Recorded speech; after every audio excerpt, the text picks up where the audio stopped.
Hello ಎಲ್ಲರಿಗೂ ನಮಸ್ಕಾರ. ಟಾಟಾ ಹತ್ತಿರ ಈಗಾಗಲೇ ನೆಕ್ಸಾನ್ ಇವಿ ಇದೆ, ಕರ್ವ್ ಇವಿ ಇದೆ, ಅದರ ಜೊತೆಗೆ ಹ್ಯಾರಿಯರ್ ಇವಿ ಸಹ ಇದೆ. ಹಾಗಿದ್ರು ಕೂಡ ಜನರು ಸಿಆರ್ ಇವಿಗಾಗಿ ಯಾಕೆ ಇಷ್ಟೊಂದು ಕಾಯ್ತಿದ್ದಾರೆ? ಏನಪ್ಪಾ ಈ ಕಾರಿನಲ್ಲಿ ಅಂತದ್ದು ವಿಶೇಷ ಇದೆ?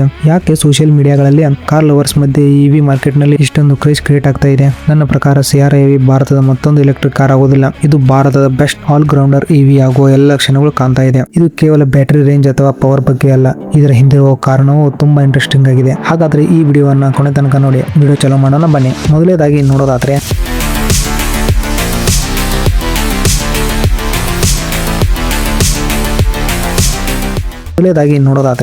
ಸಿಆರ್ ಇವಿ ಯಾಕೆ ಸ್ಪೆಷಲ್? ಇವತ್ತು ಭಾರತದಲ್ಲಿ ಇವಿ ಖರೀದಿಸಲು ಹೋದರೆ ಪ್ರತಿಯೊಂದು ಕಾರಿಗೂ ಒಂದೊಂದು ವಿಶೇಷತೆ ಇದೆ.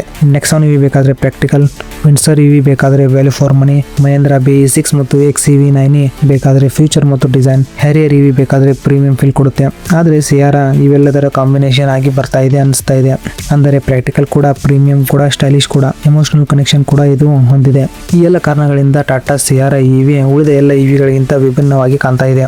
ಇನ್ನು ಪ್ರೈಸಿಂಗ್ ಕಡೆ ನೋಡೋದಾದ್ರೆ, ಟಾಟಾ ಕಾರುಗಳ ಪ್ರೈಸಿಂಗ್ ನೋಡೋದಾದ್ರೆ ನೆಕ್ಸಾನ್ ಇವಿ ಸುಮಾರು 12.5 ಲ್ಯಾಕ್ ದಿಂದ ಶುರುವಾದ್ರೆ ಹ್ಯಾರಿಯರ್ ಇವಿ ಸುಮಾರು 22 to 30 ಲ್ಯಾಕ್ ವರೆಗೆ ಹೋಗುತ್ತೆ. ಇದೀಗ ಸಿಆರ್ ಇವಿ ಈ ಎರಡರ ಮಧ್ಯದಲ್ಲಿ ಬರುವ ಸಾಧ್ಯತೆ ತುಂಬಾ ಹೆಚ್ಚಾಗಿದೆ. ಅಂದ್ರೆ ನೆಕ್ಸಾನ್ ಗಿಂತ ಪ್ರೀಮಿಯಂ ಬೇಕು, ಹ್ಯಾರಿಯರ್ ಗಿಂತ ಬಜೆಟ್ ಫ್ರೆಂಡ್ಲಿ ಆದ ಕಾರು ಬೇಕಾದ್ರೆ ಸಿಆರ್ ಇವಿ ಪರ್ಫೆಕ್ಟ್ ಚಾಯ್ಸ್ ಆಗಬಹುದು. ಟಾಟಾ ಸಿಆರ್ ತುಂಬಾ ದುಬಾರಿನೂ ಅನ್ಸೋದಿಲ್ಲ, ತುಂಬಾ ಚೀಪ್ ಅನ್ಸೋದಿಲ್ಲ, ಜಸ್ಟ್ ಪರ್ಫೆಕ್ಟ್ ಕಾರ್ ಆಗಿ ಇಲ್ಲಿ ಮೂಡಿ ಬರೋದಕ್ಕೆ ಹೊರಟಿದೆ. ಮತ್ತು ಇದ್ರ ಜೊತೆಗೆ ಇಮೋಷನಲ್ ಕರೆಕ್ಷನ್ ಕೂಡ ಇದೆ. ಈ ಕಾರು ಕೇವಲ ಫ್ಯೂಚರ್ಸ್ ಇಂದ ಮಾತ್ರ ಸೂಪರ್ ಹಿಟ್ ಆಗಿಲ್ಲ, ಕೆಲವು ಕಾರುಗಳು ಜನರ ಹೃದಯವನ್ನು ಗೆಲ್ಲುತ್ತವೆ. ಸಿಆರ್ ಅನ್ನೋ ಹೆಸರು ಕೇಳಿದ ತಕ್ಷಣ 90s ಜನರೇಷನ್ ನೆನಪಿಗೆ ಬರುತ್ತೆ.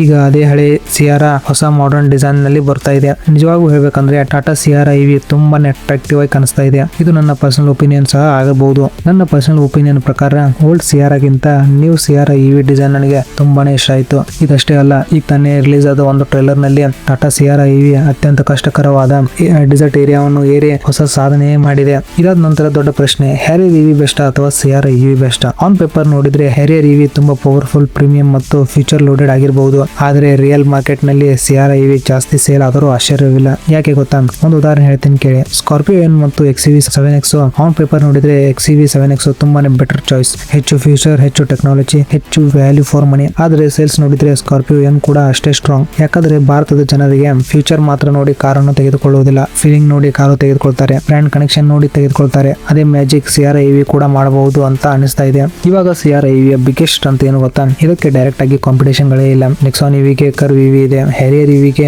ಮಹೇಂದ್ರ ಮತ್ತು BYD ಗಳು ನೋಡಬಹುದು. ಆದ್ರೆ ಸಿಆರ್ ಇವಿ ಯಾವ ಕೆಟಗರಿಗೂ ಸೇರಿಲ್ಲ. ಇದು life style electric SUV, premium ಕೂಡ, ಫ್ಯಾಮಿಲಿ ಫ್ರೆಂಡ್ಲಿ ಕೂಡ, ಪ್ರಾಕ್ಟಿಕಲ್, ಸ್ಟೈಲಿಶ್, ಎಮೋಷನಲ್ ಕೂಡ ಇದು ಹೊಂದಿದೆ. ಇಂತಹ ಕಾಂಬಿನೇಷನ್ ಈಗ ಮಾರ್ಕೆಟ್ ನಲ್ಲಿ ಬೇರೆ ಯಾವ ಇವಿ ಕಾರು ನೋಡಲು ಸಾಧ್ಯವಿಲ್ಲ. ಹಾಗಾದ್ರೆ ಸಿಆರ್ ಇವಿ ಭಾರತದ ಬೆಸ್ಟ್ ಇವಿ ಆಗುತ್ತಾ? ಇವಾಗಲೇ ಫೈನಲ್ ಆನ್ಸರ್ ಕೊಡೋದು ಕಷ್ಟ. ಆದ್ರೆ ಟಾಟಾ ಸರಿಯಾದ ಪ್ರೈಸಿಂಗ್ ಕೊಟ್ಟು ಸುಮಾರು 550 ಕಿಲೋಮೀಟರ್ ರೇಂಜ್ ಕೊಟ್ಟು ಹ್ಯಾರಿಯರ್ ಇವಿಗಿಂತ ಹೆಚ್ಚು ಫ್ಯೂಚರ್ ಕಟ್ ಮಾಡದೆ ಲಾಂಚ್ ಮಾಡಿದ್ರೆ ಈ ಕಾರು ಮಾರ್ಕೆಟ್ ನಲ್ಲಿ ದೊಡ್ಡ ಗೇಮ್ ಚೇಂಜರ್ ಆಗಬಹುದು. ಇದು ನೆಕ್ಸಾನ್ ಖರೀದಿಸುವವರನ್ನು ಸಹ ಸೆಳೆಯಬಹುದು. ಈ ಕಾರಣಕ್ಕೆ ಲಾಂಚ್ ಆಗುವ ಮುಂಚೆ ಸಾವಿರಾರು ಜನ ಸಿಆರ್ ಇವಿಗಾಗಿ ಕಾಯ್ತಾ ಇರಬಹುದು. ಇವಾಗ ನೀವೇ ಹೇಳಿ, ನೀವು ಯಾವ ಕಾರ್ ಚಾಯ್ಸ್ ಮಾಡ್ತೀರಾ ಅಂತ? ಟಾಟಾ ಹ್ಯಾರಿಯರ್ ಇವಿನ ಅಥವಾ ಸಿಆರ್ ಇವಿನ ಅಥವಾ ಇವೆರಡು ಬಿಟ್ಟು ಇನ್ನು ಬೇರೆ ಯಾವ್ದಾದ್ರು ಇವಿ ನಿಮ್ಗೆ ಬೆಸ್ಟ್ ವ್ಯಾಲ್ಯೂ ಫಾರ್ ಮನಿ ಅನಿಸ್ತಿದೆ ಅನ್ನೋದನ್ನ ಕಮೆಂಟ್ ಮಾಡಿ ತಿಳಿಸಬಹುದು. ಈ ವಿಡಿಯೋ ಏನಾದರೂ ಇಷ್ಟ ಆದ್ರೆ ಲೈಕ್ ಸಹ ಮಾಡಬಹುದು, ಸಬ್ಸ್ಕ್ರೈಬ್ ಸಹ ಮಾಡ್ಕೊಳ್ಳಿ. ಮತ್ತೊಂದು ಸೂಪರ್ ಕಾರ್ ವಿಡಿಯೋದಲ್ಲಿ ಭೇಟಿ ಆಗೋಣ. Thank you for watching.